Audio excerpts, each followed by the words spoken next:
Ndabahaye mwaramutse mwese canke mwiriwe bivanye naho buri umwe aherereye banywanyi mudateba kubana natwe ngaha kuri mbonesha kure ngerudende bashyikiriza amakuru atosoye abarabana n'umutekano politike ububanyi n'amakungu ndetse n'ubuzima bwa munsi bw'abanyagihugu. Turi mu gitondo cyo kuri uyu munsi wa gatanu w'indwi ni ku igenekerezo rya 13 Ruhuhuma 2026, aho tugiye kurebera hamwe uko operasiyo zihagaze mu buseruko bwa leta iharanira intwaro rusange ya Kongo. Turaza kumva ndakava zacu ibyo zagiye zitubwira, twumve kandi na Roko Infoma uko atubwira situwasiyo ihari. Turaza kubabwira muri aya makuru imirwano ikaze ikomeje kubera mu bice bya Minembwe, turebe ibiri kubera Puwezero, turebe atake coordonne miti axi ahitwa Mutunda, ahitwa Bicumbi, ndetse hagaragaye combined arm attacks. Turaza kandi kureba uburyo kiba ari kohereza abasirikare b'aba infantry. Turaza kandi kubabwira igitero kiri gushinjwa M23 kuri radio na televiziyo by'abaturage wa Lungu RTW ikorera muri Walungu mu ntara Kivu y'Amajyaruguru, aho rero habaye igitero cy'abantu bitwaje intwaro bakeka kuba ari abarwanyi ba AFC. Bizabaye ku mugoroba w'ejo saa 10 z'umugoroba, saa 11 nimugoroba nk'uko bigaragara. Ku murongo wa telefoni turi kumwe na Roko Infoma wacu Safari, waramutse neza? Mwaramutse. Safari, umpaye amakuru hano urambwira uti muri Minembwe birakaze. Ndagira ngo wenda mbere ko turi bukwakira utubwira ido mbanze nsome ibijyanye n'ubutumwa wampaye, ngo noneho tugaruke utubwira ibirenze kuri ibi, tunareba ibiri kuvugwa. Aho rero kuri ubu n'urubyiruko rw'abanyekongo rwasabye ko rwahabwa umwanya mu biganiro by'abanyekongo. Ni mu gihe kandi turi buze kuvuga ibiri kubera ku mirongo y'imbere y'urugamba, aho bivuga ko inzara iri gutemamara bamwe mu basirikare ba FDN bari ku mirongo y'imbere y'urugamba mu buseruko bwa leta iharanira intwaro rusange ya Kongo. Ubwo turagaruka noneho turebera hamwe nawe utubwira n'ibindi. Reka mbanze nsome iyi nyandiko igaragaza uko urugamba ruhagaze. Yego. Mu gitondo cyo kuri uyu munsi wa gatanu ku igenekerezo rya 13 Ruhuhuma 2026, ni imirwano ikaze yongeye kubura mu nkengero za Minembwe mu mirongo y'imbere y'urugamba, ahabaye offensive operation ikomeye, ahagabwa igitero mu bice biza Minembwe bikozwe n'ingabo za leta bafatanyije n'iz'u Burundi.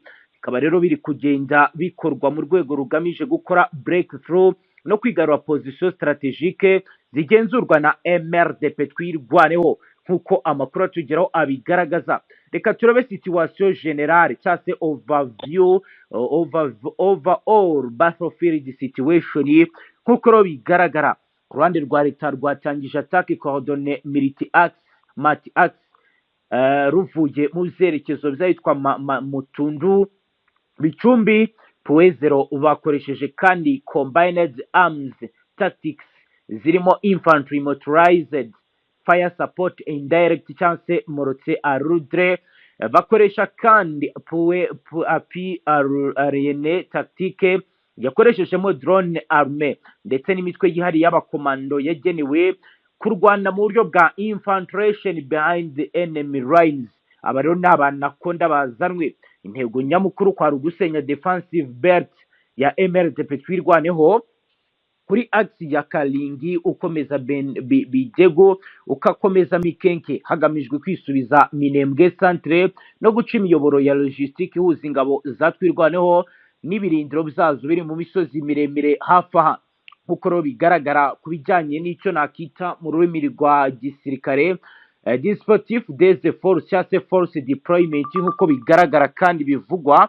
Amakuru ahari aragaragaza kandi aremeza ko hashyizweho task force interarmée igizwe n'imitwe ya rapid reaction unities bafite intwaro ziremereye za terari ndetse na za machine gun nyinshi, ndetse bikaba bigaragara ko ibiri gukorwa nyuma y'uko drone ziri kuba zishoje operation z'ubutasi.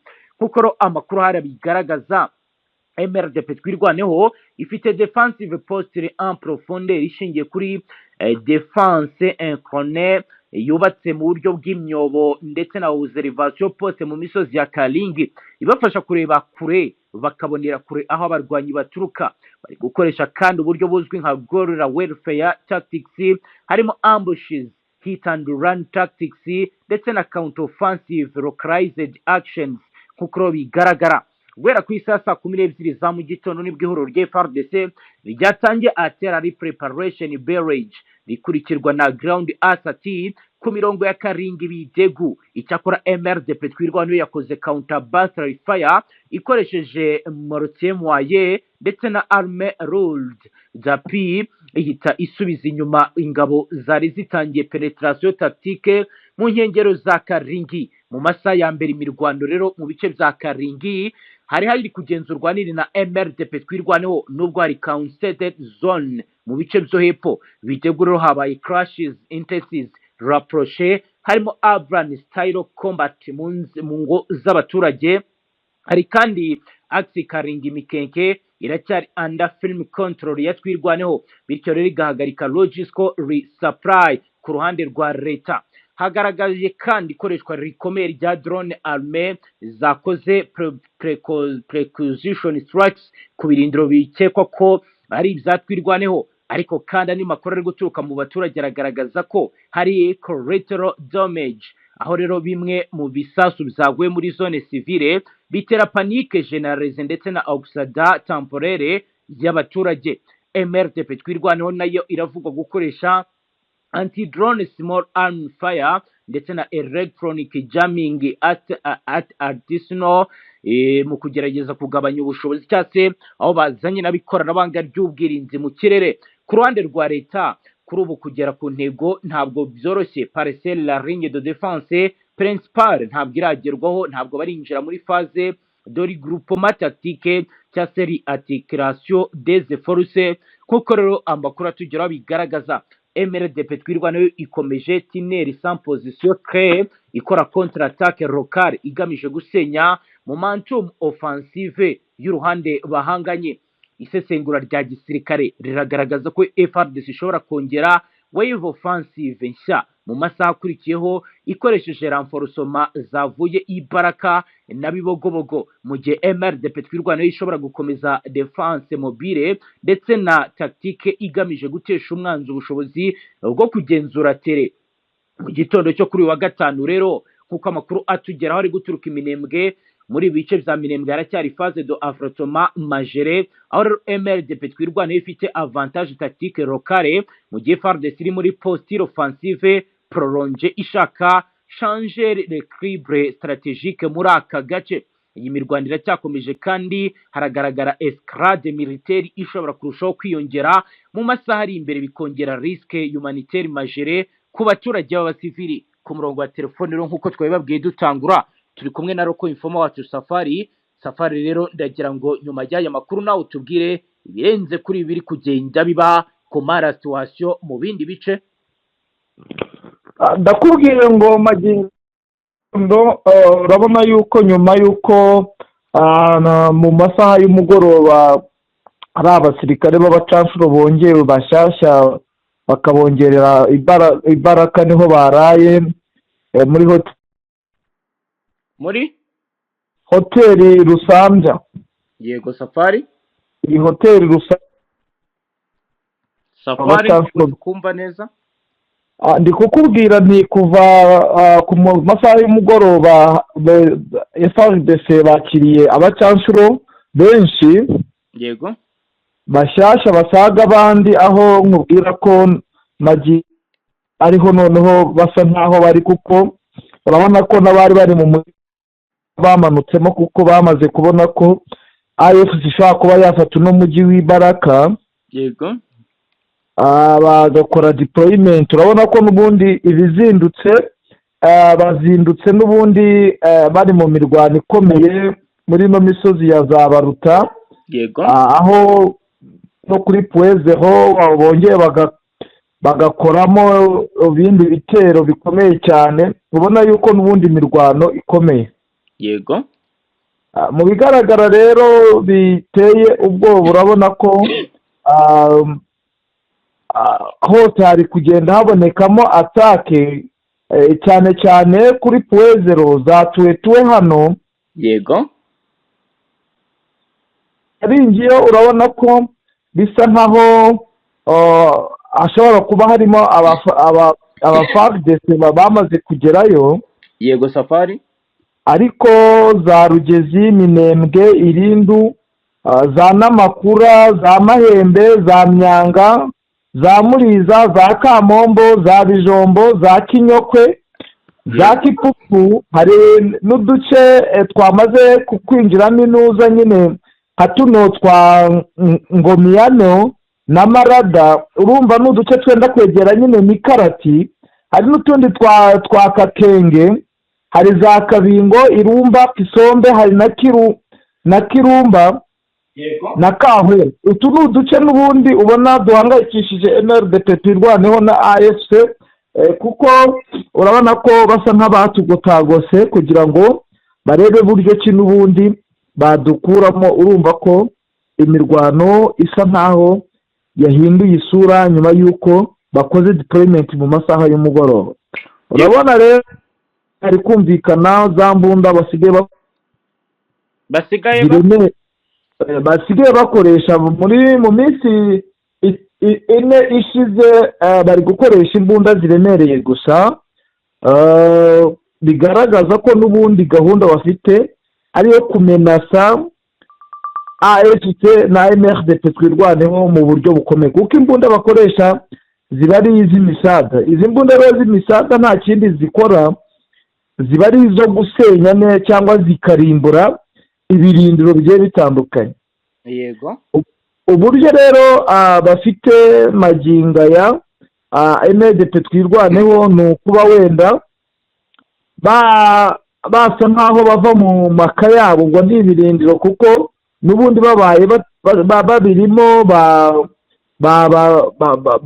byabazamura, bigaragaza intege n'ubushobozi MRDP bamaze kumenya. bo iyo batangiye kubiteraho basa n'ubundi nk'abava mu maka yabo bagahungamo, noneho bakaza gukora turn back. ariko urabona yuko n'ubundi ihuriro rya FARDC ritoroshye, ritaboroheye mu ngeri zose, bitewe n'uburyo ki basigaye bakoresha imirwane. kuko icyo nakubwira cyo bafite drone, ibi bisasu navuga ko n'ubundi off-target. yego urumva drone ituruka ni amakuru nabashije kuvumbura ngo ituruka Bujumbura, noneho yo igenda ireba ahantu n'ubundi icyo gisasu kiri buterwe. urumva mu kukirekura kiri connected n'izi mbunda zishinze, kuko nakubwiye ko ubu imbunda bari gukoresha niyo na BM12. izi ni imbunda zirasa mu birometero birebire kandi zikomeye ku rwego rwo hejuru, ku buryo aho ziguye, iyo ziguye nko mu mihana y'abaturage, ibikorwa byinshi birangirika. urumva rero ni nayo mpamvu ubona yuko imirwano isa nkaho MRDP twirwaneho basa nkaho batakijya mu bintu by'inuza wenda byo kugaragara cyane mu kurwana, kuko izi mbunda n'ubundi ntabwo warwana n'umuntu utari kureba. yego ntabwo baba bagaragara. mbese iyo mbunda urumva irasira mu birometero kuba wenda wagura ngo urataka. ni za zindi ziterurwa, ntabwo ntagaruka ngo ni izo bagendana, kuko bamaze kubona ko AFC imaze kuba nyine yariyubatse ku rwego rwo hejuru. yego uku kwiyubaka rero bitewe n'uko yo mu rwa face to face ntabwo bazi kururwana, ni nayo mpamvu bahisemo ubu buryo bari gukoresha buri kumenasa cyane MRDP twirwaneho. yego kugeza ubu ku birebana na deployment, haba wenda hari abasirikare b'abarundi bashya bari kuza cyangwa se abatizedi, ibyo bihagaze gute kugeza ubu? abasirikare bo n'ubundi kereka abatizedi, abarundi bo barasa nkaho batangiye gucika intege bitewe n'uko batari kwitabwaho. Sinzi, bishobora kuba ari ubukungu bukeya kugira tubihuze turebe iyi nkuru n'ubundi iri kwandikwa mu binyamakuru bitandukanye, none ubwo dusobanurire n'ibindi birenze kuri ibyo. Uranyemera mbanze nyisomera abadukurikiye? Yego. Amakuru aravuga ko abasirikare boherejwe b'abarundi boherejwe mu gace ka Baraka mu buseruko bwa leta n'intwaro rusange ya Kongo bari gutaka inzara, bagashinja ababakuriye kuba aribo ba nyirabayazana nk'uko rero babigaragaza, ndetse n'amakuru dufite bigaragaza. Abataka inzara barimo abo muri batayo ya 11 ibarizwa mu mujyi wa Baraka, ndetse n'abo mu yindi mitwe ibarizwa muri ya mujyi wo mu ntara ya Kivu y'Amajyepfo. Abaganiriye na Radio Republique Africaine cyangwa se RPA bagaragaje ko iyo bagerageje kwinubira inzara ibugarije bahabwa ibihano biremereye bigatangwa n'abakomando babayoboye. Umwe mu baganiriye na kira gitangazamakuru RPA yagize ati, batubwira ko tubarizwa mu mutwe w'inyeshyamba. Uwo musirikare yakomeje agira ati, buri musirikare aba yemerewe amagarama 200 y'umuceri ndetse n'ibishyimbo, ikirayi gito n'igitunguru, nimugoroba irasiyo iba ari amagarama 250 y'umutsima, ariko buri gihe basigarana icya kabiri cyabyo. Yunzemo ko mu gihe baba buri gihe baba bandikiye umugati ndetse n'ibenya ni igikorwa kuri ubu bikaba rero bivugwa ko batabihabwa nk'uko babigaragaza. Abasirikare b'Abarundi kandi usibye inzara banavuga ko bugarijwe n'umunaniro kubera kumara iminsi myinshi bajyanwa ku rugamba batarya. Bavuga kandi ko ugerageje gusobanuza ngo amenye icyabaye bimuviramo gukubitwa ndetse no gutabwa mu minwe. Wahaye RP amakuru yagize ati, tuvanwa ku muyobozi umwe tukajyanwa ku wundi, umuntu wese ugerageje kutanyurwa arakubitwa akanoherezwa mu kasho. Abasirikare baravuga ko batigeze babona abayobozi babo ba brigade yabo, batigeze babona umuyobozi wa brigade yabo uretse kugera Ibaraka keretse yaje kuba yabaha ibihano gusa. Aba basirikare b'Abarundi kandi bari Ibaraka bavuga ko bashengurwa cyane no kubona ababakurikiye bacuruza ibyo bagenewe muri uyu mujyi. Umuvugizi w'ingabo z'Uburundi General de Brigade Gaspard Baratuza yatangaje ko yakoze iperereza ku byo bari abasirikare bavuga, agasanga ari ibinyoma, ari amabeshyo nk'uko abigaragaza. Ngayo nguko rero safari wakomeza nuko abasirikare b'Uburundi bo bamerewe nibi baganira na Radio RPA.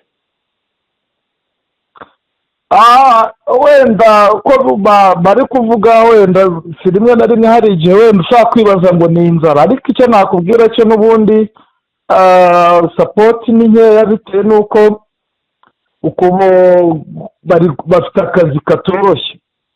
Usibye wenda n'ikibazo cy'inzara n'umunaniro waba urimo kuko nta guhuga. Ndumva nimba waragiye ukurikirana ibibera hano ku butaka bwa Repubulika ya Demokarasi ya Kongo, nakubwira ko bitigeze bibaho ko umusirikare amara igihe kingana gutya kandi ari muri komba ikomeye nk'iyi ngiyi.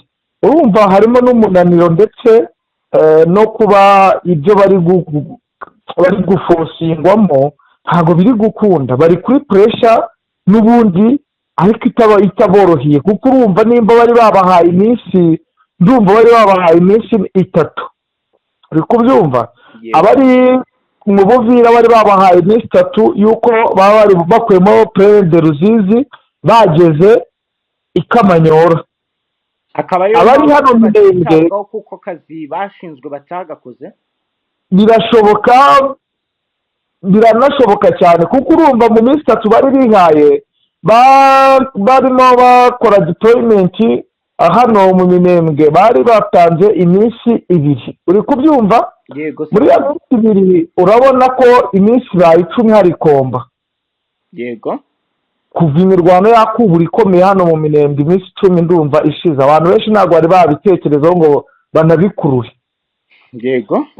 Urumva rero mu minsi 2 babahaye, bakabaha mu minsi 3 kuba bageze Ikamanyora, kuva abo bakubandinga hariya Ibuvira ngo bagere Ikamanyora aho haciyongera ngo iminsi irenga cumi n'ingahe n'itatu n'atari n'itanu, ubwo urumva harimo nabyitamo uburyo n'ubundi bwo gusa nk'aho babakweho amaboko kugira ngo n'ubundi babakarange barebe wenda ko hari icyo wenda bakwiyunguraho mu mirwanire. Birashoboka rero ko ari uburyo n'ubundi bw'ibihano baba barabahaye, kubera yuko ubona yuko imirwano ikomeje kugenda ikomera, kandi ibyo bari biyemeje cyangwa ibyo nabo ubwabo bari biyemeye bajya ku mirongo y'imbere, urabona ko byabananiye.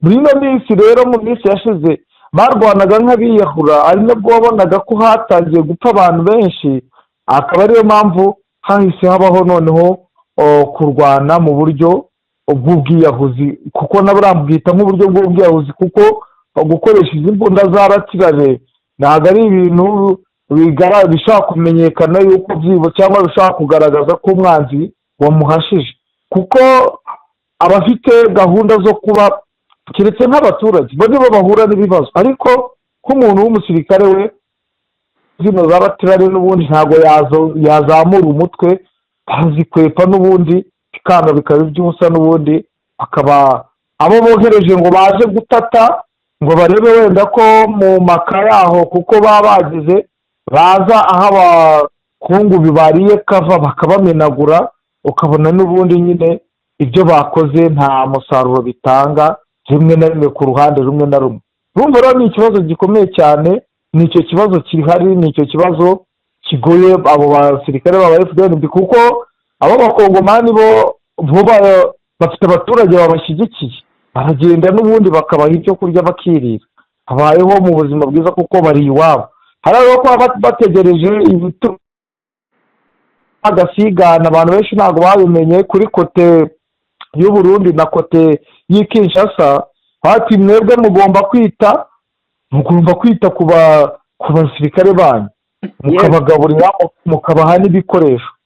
Yego reka dusoreze hano, ubwo turi buze gukomeza n'andi makuru mu masaha ari imbere.